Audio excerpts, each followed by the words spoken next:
This is the CRE Weekly Digest by LightBox, a data and technology firm for the commercial real estate market. I'm Martha Kocher with Manus Clancy, Head of Data Strategy, and Diane Crocker, Research Director. For the week of July 8th through the 12th, we had a lot of news to digest. Big banks reported earnings with mixed results and some big economic prints. Consumer inflation was cooler than expected, and Fed Chair Powell testified before Congress, where he highlighted the cooling job market. So just like that, this week's hopes for interest rate cuts came alive again. But then today's wholesale inflation was warmer than forecast. So Manus, where does that leave us? I think by and large, it was a very good week at a macro level for CRE landlords, people that rely on financing, people that are facing forthcoming maturities, in the sense that for the most part, economic news was weaker than anticipated. You really nailed it on the head with that open, starting with last Friday's jobs report. The jobs number itself was pretty close to where people were anticipating the number to come in, but the unemployment rate ticked up, which psychologically gives people the sense that the economy is slowing. It gives the Fed some cover to potentially cut interest rates. And I think this was not terribly well reported, at least in the mainstream financial news reporting. I think wonks like me really focus on it, but maybe others don't. Again, for the third or fourth consecutive month, prior jobs numbers were revised lower. So what you're looking at on the jobs front is a cooling off, which is what Fed Chair Powell wants to see before he starts cutting interest rates. That led to some improvement in interest rates early this week. Then we come up with CPI midweek, which was, as you said, cooler than expected. The first decline in prices in, years, which again, psychologically was very powerful for the markets. In the immediate aftermath, we saw the yield on the 2-year drop about 15 or 20 basis points and the 10-year drop about 15. Some of those gains were given back over the course of the day, but every 5 or 10 or 15 basis points lower means a lot for borrowers looking to refinance. That's real money in their pockets. That's more proceeds. That reduces the likelihood of a cash in type of refinance. So that was terrific. And then we got the PPI number this morning, which was slightly warmer than expected. The market doesn't seem to be too rattled by that. The yield on the 10-year was mostly unmoved. Stock futures were modestly higher after PPI. So all in all, when you take into account the fact that the odds of rate cuts later this year bumped up after CPI, the fact that yields dropped 8 to 10 basis points across the board, at least psychologically for CRE landlords, I think it was a pretty good week. To your point about the CPI and other kind of favorable reports this week, certainly the forecasts are swirling about when an interest rate cut is going to happen and how many there will be. I think Citi's forecast of 8 cuts over the next year or so are probably an example of what Ryan Severino at Bentel Green Oak said back in January, that seems like a case of maybe getting a little bit too far over our skis. But I mean, if I were a betting person, and I tend to be, I would say we're probably looking at a cut, maybe not this month, but probably in September. So certainly the reports this week are getting the chatter buzzing about when that first cut is going to happen. And certainly, as you said, Manus, there's going to be a psychological impact when that does happen. And when that first cut does happen, when they drop Fed funds 25 basis points, or if they do it 2 or 3 times, that goes right to the bottom line of people that have floating rate debt. Every 25 basis points lowers their debt service cost. And for people that are cuspy, what does cuspy mean? They have a DSCR of 1.0x after the last couple of years of 5% in interest rate hikes. Every 25 basis points helps. Everything restores some of that free cash flow that has been erased over the last couple of years. And I think that's what a lot of these borrowers are holding on for, right? If you've held on for the last 25 months since the Fed started hiking, since CPI hit 9%, why would you give up now? And I think when that day comes, there'll be a big exhale. Even though 25 basis points is not a huge change, I think psychologically it's big, and every dollar helps. 100%. Manus, did you see the Credit IQ analysis this week that 1 in 5 multifamily loans are in danger of being delinquent? So to the point that you just made, those especially with floating rate loans, some will run out of time if the Fed doesn't cut rates soon. So I think they're probably the ones watching this the most closely. Certainly, I think that the fact that people are talking about bank failures now gives Powell and the rest of the Fed more cover to cut interest rates. They can lean on that for an excuse for cutting rates, that we are ahead of banks running into problems before we start to see banks fail. And that's another part of the narrative that I think will help justify the Fed cutting rates sometime in the next couple months. Do you think they'll do it in July, Manus? I'm not sure I'd be shocked by that. I think it's not out of the question. There's so much buzz right now around distress in office. There's so much social media swirling, like you said, about banks on the ropes, which I don't really agree with at all. And we're going to talk about that later. But it might be enough to get the Fed to panic into a 25 basis point cut. There is a lot of negative tenor for the banks right now, and that could move the needle. I would say the odds are not zero. I think the market's estimating maybe there's a 10% chance, but we've got a couple data points in the next week. We've got retail sales and more jobs data before that meeting. So you're telling me there's a chance? It's small, but it's a chance. We released the monthly CRE activity index this week, and the final reading was better than we had anticipated last week. Diane, walk us through the aggregate number and what it means. So for those of you who maybe are tuning in for the first time, the CRE activity index that we're publishing monthly is an aggregate measure of daily transactions data that we're watching on three functions: environmental due diligence, commercial appraisals, and property listings. So it collectively gives us a measure of general velocity in commercial real estate and how that's changing month to month based on market trends. So on last week's podcast, I shared some preliminary numbers on our June index that reflected a small decline. However, as often happens with quantitative analysis, there are always ways to finesse. And in this case, we got to thinking about it, and June being one of the shorter months, like February and September, really prompted a process of normalizing the index to kind of address that differential in the number of months. So based on that kind of normalization process, June's index increased up to 93.9, which was up from 87.2. So it was our fourth consecutive monthly uptick. And I think, what's worth noting here is that, as I said, the index is based on us tracking activity in functions that support deals in the early stages, whether it's environmental due diligence, appraisals, or property listings. And so the upticks that we've been talking about for the past 4 months, I think, are likely reflective of the increased news that we're starting to see behind deals that are closing now, and the momentum that we're starting to see in some of the headlines that we're about to speak to on this podcast. So I think momentum is definitely building. There's a growing influx of whether they're for sales or organic investment or big loan divestitures. We're definitely starting to see that momentum increase. And I'll mention one other thing here, Martha, which is we did an interesting exercise this week where we were curious to kind of map our index with historical sales transactions over the past 3 years, just to kind of see how they line up together. We obviously at LightBox have our own internal transactions data, but we also looked at an outside source to really kind of validate the trends. We mapped them over the past 3 years, and kudos to Jaden Levy, who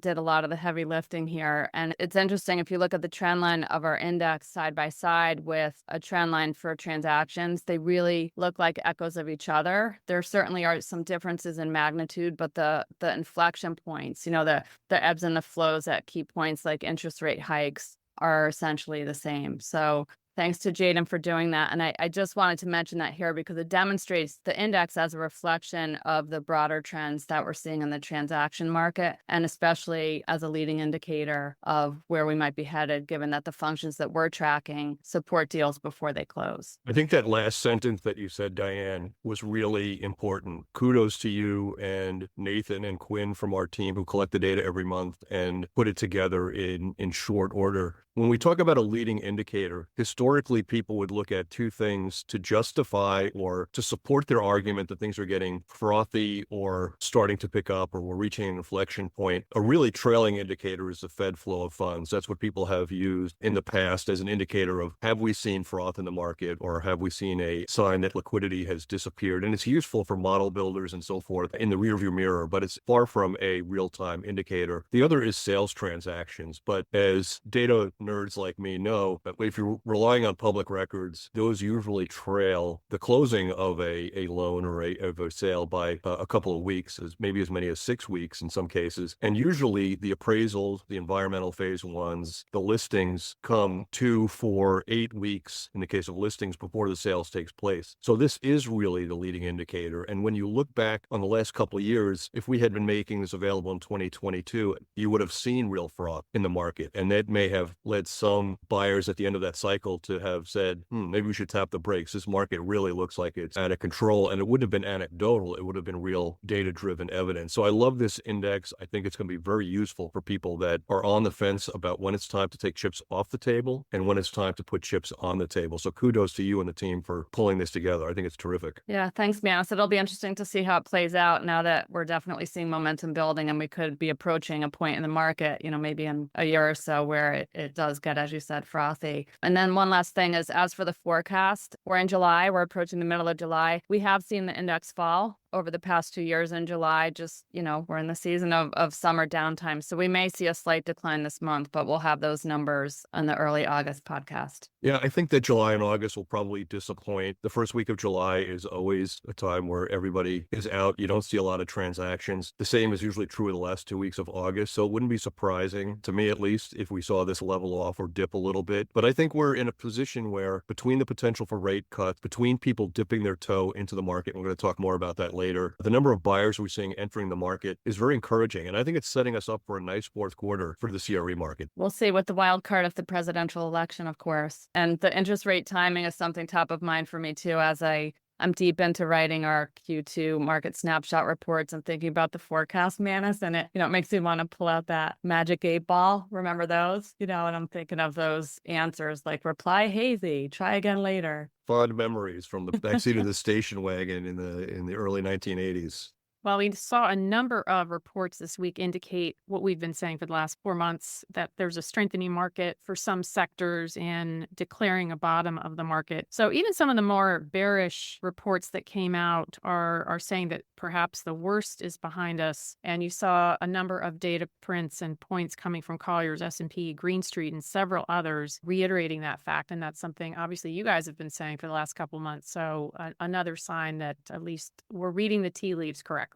Yeah, my last word on the subject is there'll be people out there that listen. And by the way, thank you to everybody who's listened to our first 2 episodes. We really appreciate both the remarks on Twitter and LinkedIn, as well as the listenership, the questions. Thank you so much. It's just wonderful to hear from old friends. But what I would say going forward, I gave kind of an optimistic view of what I think the next 5.5 months may bring. It remains very much a tale of 2 different markets, maybe 3, right? The office is a disaster. It's going to remain a disaster. The likelihood of that getting better in the next 6 months is negligible. The only bright spot we could say about office right now is that a lot of people are circling these assets, and a lot of people have dipped in and bought things at 70% off, 80% off, 60% off. And that's a sign that we're reaching a bottom. That's really the only positive you could say about the office market. For industrial, retail, and hotel, we're seeing upticks. We're seeing business as usual. We're not seeing a huge surge in distress at this point. It does remain only marginally higher than where we were a year ago, despite the interest rate hikes. And then we have multifamily, which is itself bifurcated. For people that took out fixed rate debt 2 or 3 years ago, the amount of distress there is quite negligible as well. People are underlevered. They locked in at 3% for 10 years, and they're fine. For people that use floating rate debt, and Mike Haas at Credit IQ does a nice job covering the distress in the multifamily CRE CLO segment, that's messy right now. And it's messy not because people are not renting anymore. I mean, yes, demand has leveled off and rent hikes have leveled off. But the primary thing there is people are paying 9% on their debt where they used to pay 4% or 5%. And that is what's causing multifamily distress. And eventually that will unwind. As we talk, there's a lot to watch, but 3 things that catch our eye always bubble up to the top. Let's start with a long and growing list of buyers. Yes, we use the word intrepid here a lot. Intrepid buyers, people that are willing to, what does the word, show a stiff upper lip and jump into the market even when there's a lot of noise and maybe not complete transparency and some risk. We did an analysis looking at our transaction data, and I was curious as to how many unique buyers had spent more than $100 million on a single transaction since about April. The number's a little fluid. I think I included a couple from late March. But we learned as of about 5 or 6 days ago when I put together the list that there were 60 unique buyers that had spent more than $100 million on a single purchase. So if I just run through the A's that were on that list, AEW Capital, Air Communities, American Landmark, Americold Realty, Apple Hospitality, Aries Management, Acacia, 60 separate entities ponied up money, real money, and this is smart money. This is not mom and pops. This is the KKRs of the world and the Aries jumping in. If we included buyers that, let's say, bought 3 properties, each worth 40 million, that number would have been, unique buyers would have been closer to 70 or 75. And if we added stuff for the last couple days, of which we've seen several 100 million and up sales, that number would have been closer to 80 or 85. So it just goes to show that there are intrepid buyers out there that are building their portfolio at a time where they see cap rates being higher than recent history, an opportunity to jump in and get double-digit returns at a time where everybody else is nervous. So I think that is a terrific bright spot. It's a great list, Manus. This is great work in putting it together, And what was interesting to me is you see the big names on the list. You see Blackstone, you see Amazon. I also happen to see Michael Bloomberg's name on that list. His philanthropy bought a big Madison Avenue property for some crazy number. I think it was 900 million on New York's Upper East Side. Wow. But it's, these are names that other folks are watching. And as they see what you called, the intrepid buyers moving in, it's meaningful. It's meaningful to others who have dry powder,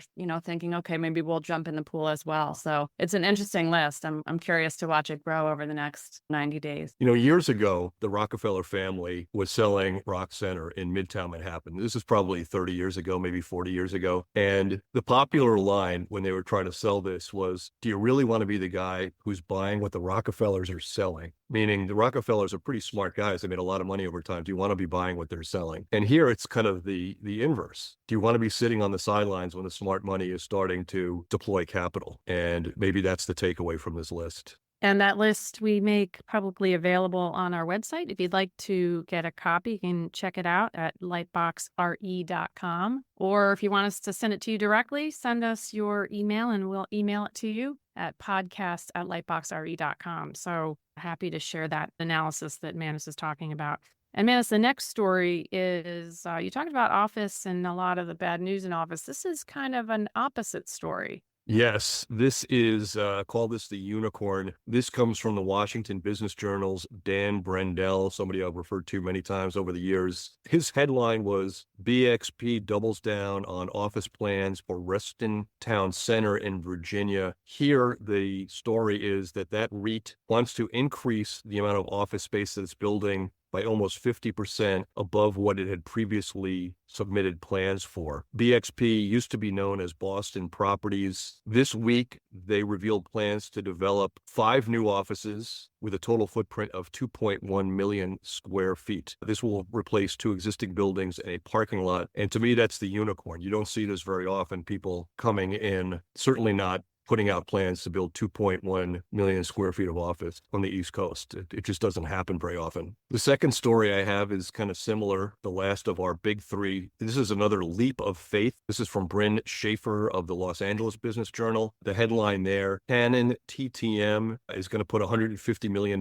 into a California mall overhaul. Again, most of the stories for the last couple of years have been about malls selling at deep discounts, sometimes being raised to being replaced by a mixed-use property, sometimes being raised to be backfilled with industrial space and so forth. Here you have a situation with Canon TTM really leaning in to reposition the HHLA Entertainment Center in Westchester, CA. It acquired that asset for $80 million, and now it's going to pour almost twice as much money into that asset. So a leap of faith there, and I love people to take a leap of faith in this market. It's the greatest sign of confidence, and we need more signs of confidence in this noisy CRE market. Let's shift to who's leasing. We've got a couple of positive stories and then a couple of things that came in essentially in the last 12 hours that were not so positive. This might be the part of the podcast. Do you remember going to like a Bruce Springsteen concert years ago and he'd pull out a real deep cut and the whole audience would get up and leave to go get another beer, right? This might be that part. We're going to give you a couple of bright spots in this segment, but there's going to be an awful lot of somber news. So, if you're used to listening to our podcast with a glass of wine on a Friday night, this might be that time to get up, rinse your glass out and pour another one for yourself, because there'll be some somber news over the next 5 minutes. But we'll start with the couple of good pieces of news. There's a few of those. In New York at SL Green's 245 Park Park Avenue. The New York Post is reporting that TradeWeb will take 75,000 square feet. The firm will relocate from 1177 Avenue of the Americas, 6th Avenue corridor. So a nice 75,000 square foot lease there. Also in the same area, right down the block at 280 Park Avenue, Paul Singer's Elliott Investment Management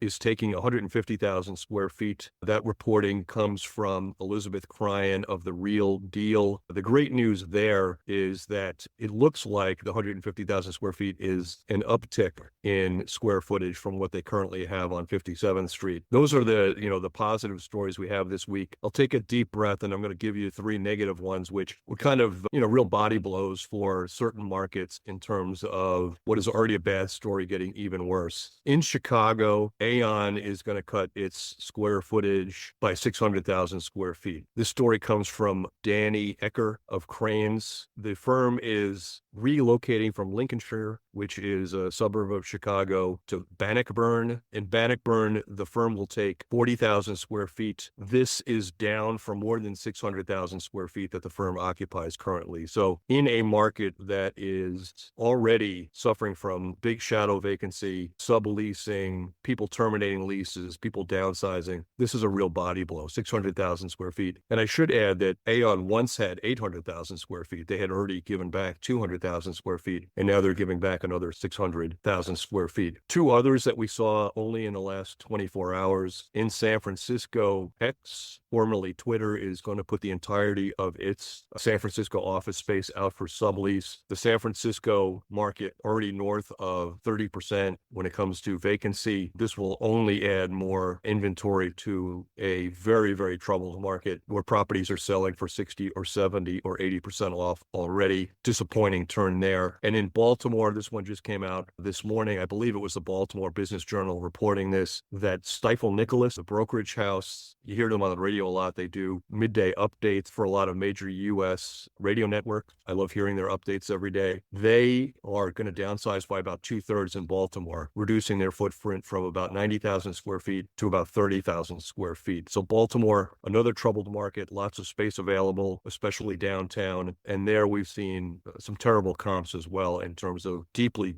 deeply discounted office sales. So with that, we'll get back to Thunder Road and Born to Run, and you can come back and enjoy the rest of the podcast. Okay, Manus, let's shift to who's buying. We've got a couple good stories that we wanted to cover there. Yes, this one from The Real Deal. Beacon Capital Partners made the largest office purchase in the Windy City in over 2 years. The firm bought 333 West Wacker Drive for $125 million. Anytime you get over 9 figures in Chicago, San Francisco, Baltimore, or any of these troubled cities, it's a good sign. That represents $144 per square foot. The property contains almost 900,000 square feet. The seller was the AFL-CIO Business Investment Trust. The wah of the story, unfortunately, is this property last sold in 2015 for $320 million. So a real degradation of value, but it is the first non-dealer sale in Chicago in more than 2 years. The brokers there, by the way, Cushman & Wakefield, Cody Huntermark, Tom Zitz, and Dan Deuter, they represented the seller there. In New York, Carlo Berlini's 99 Cent bought 180 Maiden Lane from Clarion Partners and MHP Real Estate for almost $300 million. The reporting there from Commercial Observer's Abigail Nayring. This 1.2 million square foot Lower Manhattan property sold for $248 a square foot. The wah there is the property last sold in 2015 for $470 million. So we're talking about a discount of about 33%. It did back a loan of $372 million that was made in 2020. So this is effectively a short sale. Bellini and 99 Cent previously paid $175 million for 175 Water Street in Lower Manhattan. So they've been active in that market for the last couple of years. Brokering this sale were Eastills, Gary Phillips, and Will Silverman, and Ing was the lender on this particular acquisition. So lastly, in a press release, Hamilton Point Investments intends to go big in Texas. They're expecting to spend $450 million in multifamily acquisitions over the next short-term period. The firm recently announced that it bought a 4-property Houston portfolio of nearly 1,200 units. So for people that are concerned about Texas, I think there's a lot of distress there. Here you have a case of Hamilton Point point jumping in and deploying assets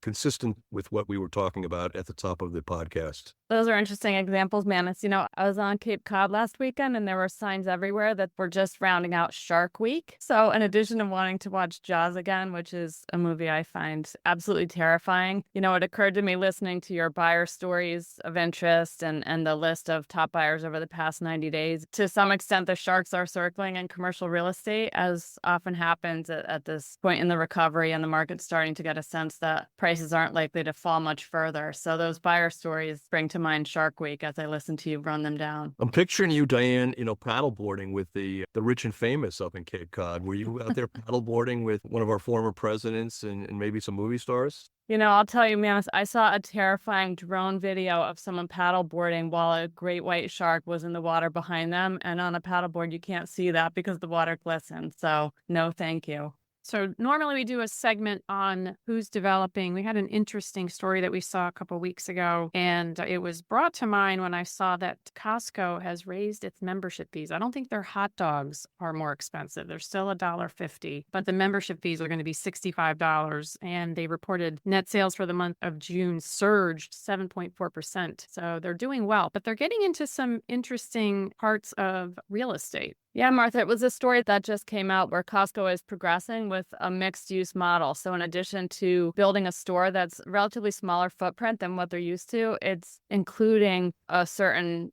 portion of the project for housing. And of that housing component, a certain percentage of total units will be for affordable housing. So it's raising some eyebrows that Costco, a major retailer that a lot of other retailers are watching, is actually getting into affordable housing and addressing a pretty serious housing issue in LA. So a lot of eyes are on this project. It's a 5-acre lot. It's in a very, very dense area. And we'll see if that's kind of a sign of some innovative redevelopment projects ahead. There was a similar story this week in Florida where a Macy's was going to be sold and redeveloped into part of the Miami Medical Center. So this has been a narrative that's been going on for a while, and it's a good narrative. It's the repurposing of obsolete retail properties. I think it's the model for what's going to have to happen in the office space. And so you're seeing some of this redeploying of capital and the changing of the footprint. We've seen a lot of these over the years, and it's always pleasant to see that, something that has lost its value gets replaced with something new and shiny.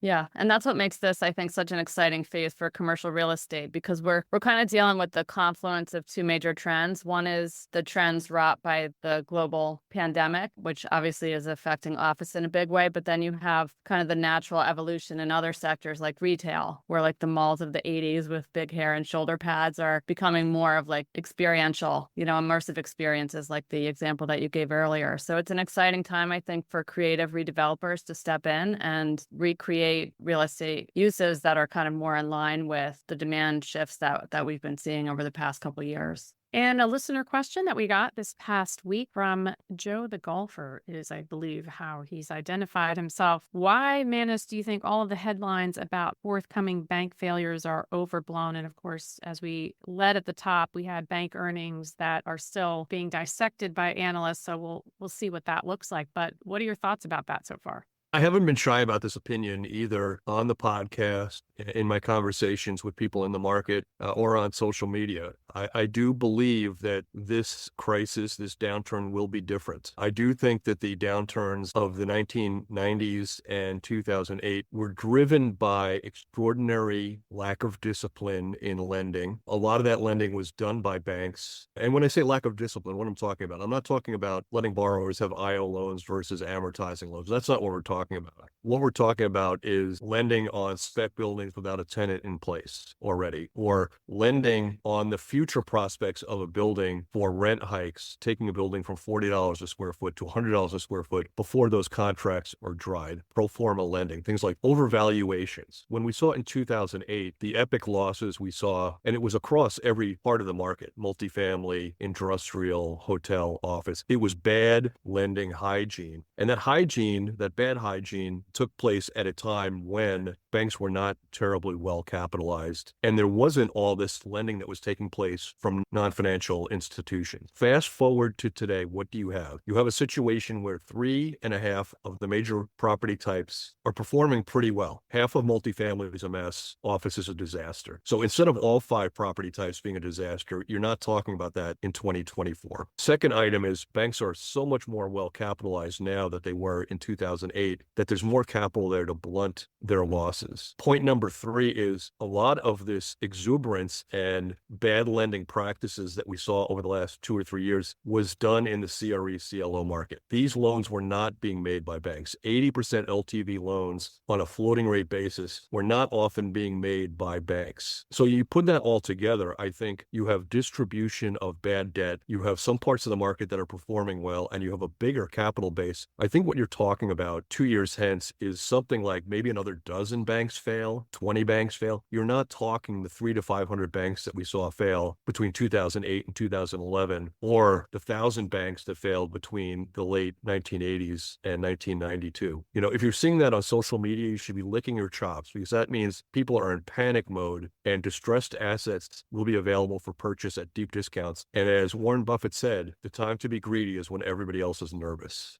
Everybody loves a comeback story, Manus. So I'm going to put this under the comeback kid category, where we had a couple of retailers move into Manhattan. And it was good to see after what we saw happen to Manhattan over the last few years. It's been a bad stretch. This is what we call the slice of life part of our thing, where we talk about something a little bit offbeat in the CRE market. The last couple of years have not been kind. And when I say the last couple, it's really been the last 10 years, has not been kind to Manhattan retail, whether it's the big box guys like Best Buy or the people that are selling high-end jewelry or $8,000 dresses. Rents in that segment of the market have collapsed. A lot of buildings are boarded up. Demand has just evaporated, and it's been a really tough time for landlords in retail the last couple of years. This week, we saw 2 kind of quirky stories about retailers coming back into Manhattan. It's 2 of the last types of retailers I would have expected to see in the Big Apple. The first is IKEA is opening up a new store in Manhattan, and the second is that Hobby Lobby is opening a store in New York. And I don't know, this would be like, for me, if you said, pick a couple of retailers that you expect to move into Manhattan, this would be like me picking the Jets to win the Super Bowl, right? It would have been like near the bottom of my list of who I would put my money on. And here you go, Hobby Lobby and IKEA. I guess there's just a lot more people that want to knit in Greenwich Village than I ever knew about. What do you think, Diane? I think it's, it reflects demand. It's a metro people want to live in. So how do you furnish multifamily units? And if you have to afford Manhattan rents, then you're going to need to do your DIY project. So you go to Hobby Lobby and figure it out. I never had the put together gene, and they really can't make it any easier than they do than at IKEA. And even with that stuff, everything always came out warped. It never looked good. It fell apart very quickly. And it's not on them. It's not on IKEA. This is on me. I can't even get the Nerf hoop to work correctly, right? Hooking the net itself over those little eyelets, I fail at that. So I don't know if most millennials in Manhattan are as inept as I am when it comes to putting things together. If they are, then God help IKEA, because that store is going to fail. With that, I'm going to say thank you to our producer. Please join us every week as our LightBox team shares CRE news and data in context. You can listen on any of your favorite podcast channels. Send us your comments or questions to podcast@lightboxre.com. Thank you for listening, and have a great week.